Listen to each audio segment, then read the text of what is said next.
Ciao a tutti, oggi vediamo come cucire una blusa con cucitura in forma o princess seam. Per il taglio ho utilizzato un cartamodello fatto da me, la cui caratteristica principale è appunto la cucitura in forma. Il davanti e il dietro sono composti entrambi da tre pezzi, uno centrale e due laterali. In più, per il dietro ho tagliato anche una paramontura per rifinire il girocollo, alta circa 5 cm. La prima operazione sarà proprio quella di attaccare la paramontura al girocollo dietro. Ho rifinito il bordo della paramontura con uno zig-zag per evitare sfilacciature.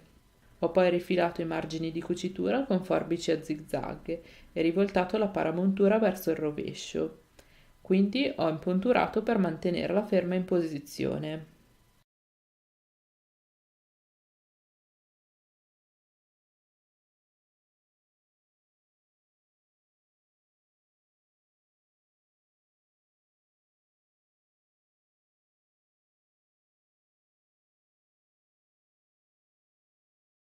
Dopo questa veloce operazione preliminare ho unito le tre parti che formano il davanti e il dietro della blusa e ho deciso per questo modello di utilizzare una cucitura doppia piatta. Per questo motivo ho disposto le due parti da unire rovescio contro rovescio. Questo vale per entrambi i lati della blusa, in tutto avremo quattro cuciture, due davanti e due dietro.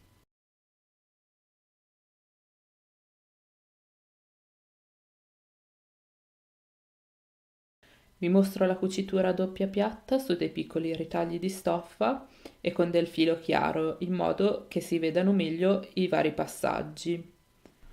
La cucitura a doppia piatta si esegue disponendo le parti da unire rovescio contro rovescio e cucendo con un punto dritto.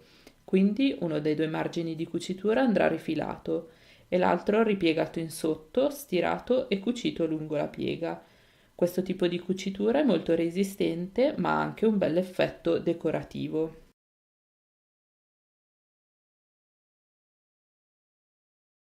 Qui siamo alla prima cucitura con le due parti disposte rovescio contro rovescio.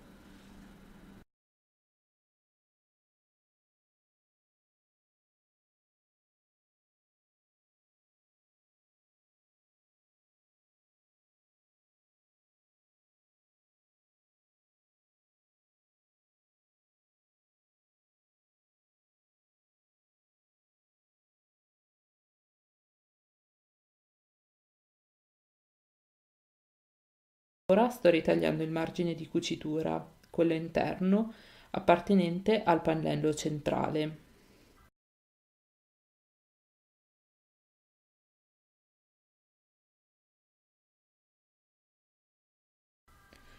Ho poi ripiegato l'altro margine di cucitura, quello esterno, verso l'interno e ho stirato il tutto in posizione, anche per facilitarmi nella fase di cucitura. Ho fermato tutto con gli spilli e cucito lungo la piega.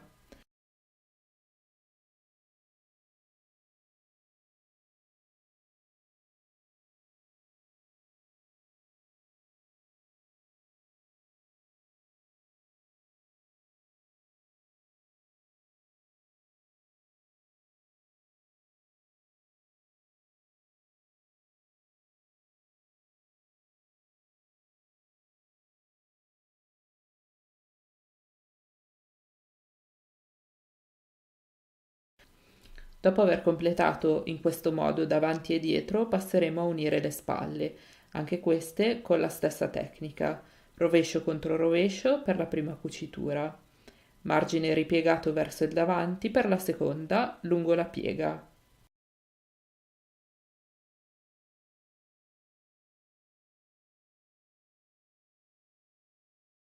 Qui siamo alla prima cucitura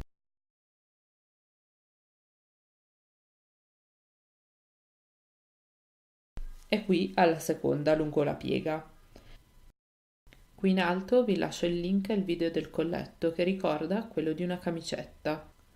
Dopo le spalle sono passata alle maniche. La tecnica utilizzata è stata sempre la stessa. Questa volta il procedimento può risultare un po' più difficile perché le cuciture non sono dritte. Ho disposto i due strati di stoffa rovescio contro rovescio e ho cucito. Ho ripiegato il margine della cucitura in sotto e cucito lungo la piega.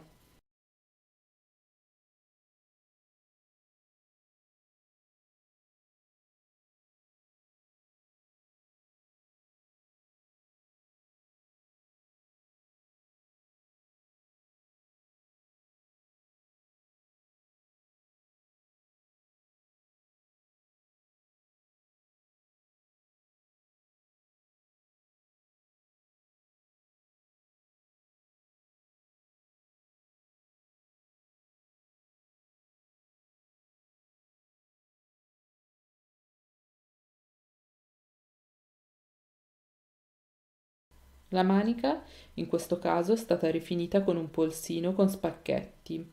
Qui in alto trovate il link al video. Ovviamente le maniche si possono rifinire con un semplice orlo.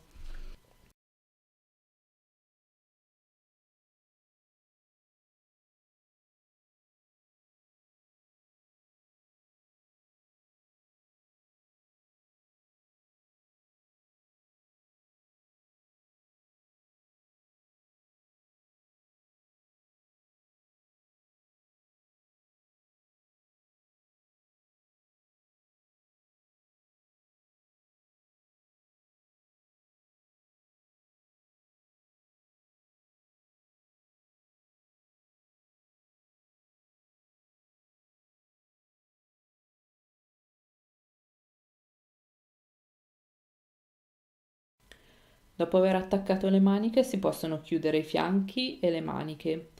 Questa volta la stoffa sarà disposta dritto contro dritto e la cucitura partirà dall'orlo in basso fino ad arrivare ai polsini.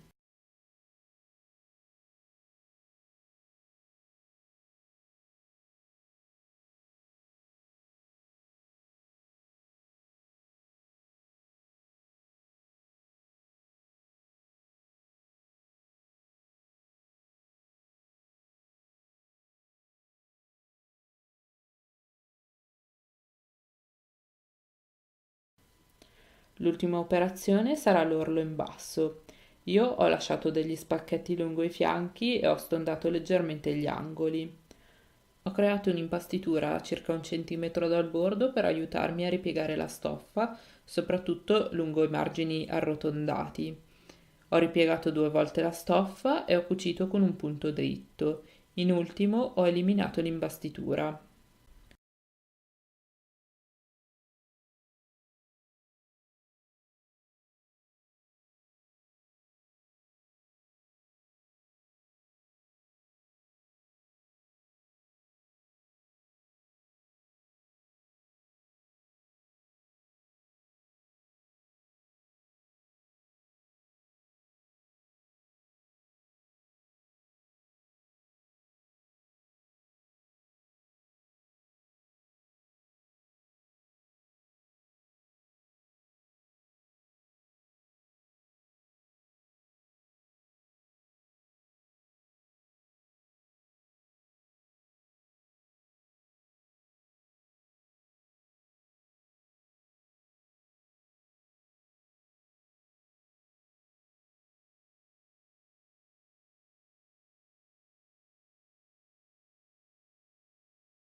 Il progetto è ora completo e questo è il risultato finale. Grazie per aver guardato il mio video, lasciate un mi piace se è stato interessante e non dimenticate di iscrivervi al canale per essere sempre aggiornati sulle novità. Un saluto e alla prossima!